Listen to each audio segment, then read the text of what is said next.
V tomto videu si ukážeme, jak funguje čára hydraulického spádu.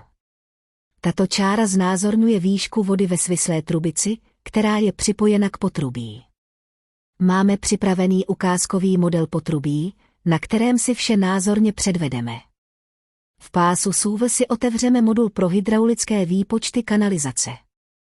V záložce povodí jsme si už dříve nastavili povodí pro naše modelové potrubí.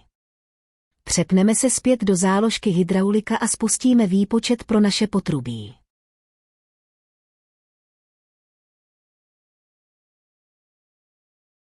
Rozbalíme potrubí a u jednotlivých šachet uvidíme terčíky.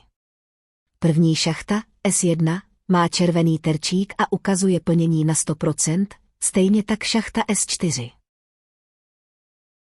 Vykreslíme tlakovou čáru a vidíme červené úseky, kde sloupec vystupuje až k samotnému terénu. To ukazuje, že potrubí není správně dimenzováno. Otevřeme záložku hydraulika. Upravíme průměr potrubí. V šachtě S1 ho zvětšíme na 600, v závorce vidíme původní průměr. Spustíme výpočet.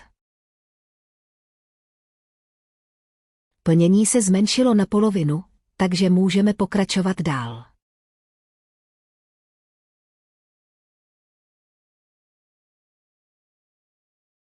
Ještě si vykreslíme tlakovou čáru pro kontrolu.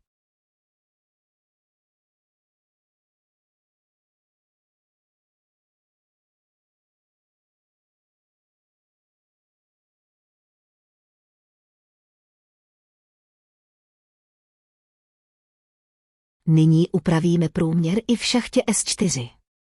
Ve sloupci průměr vidíme nový průměr a v závorce původní hodnotu.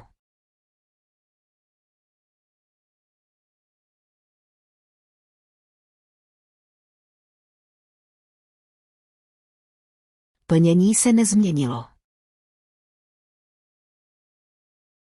Při vlastní úpravě můžeme měnit průměr potrubí, ale i jeho úklon.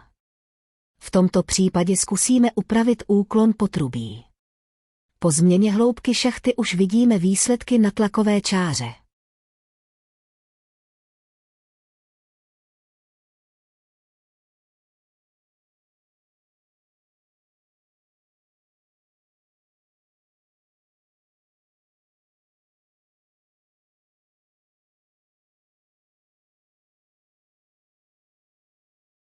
Ještě upravíme hloubku u šachty S3.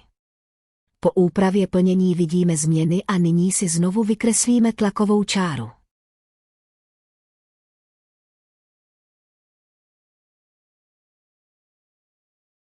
V tuto chvíli je tlaková čára správně.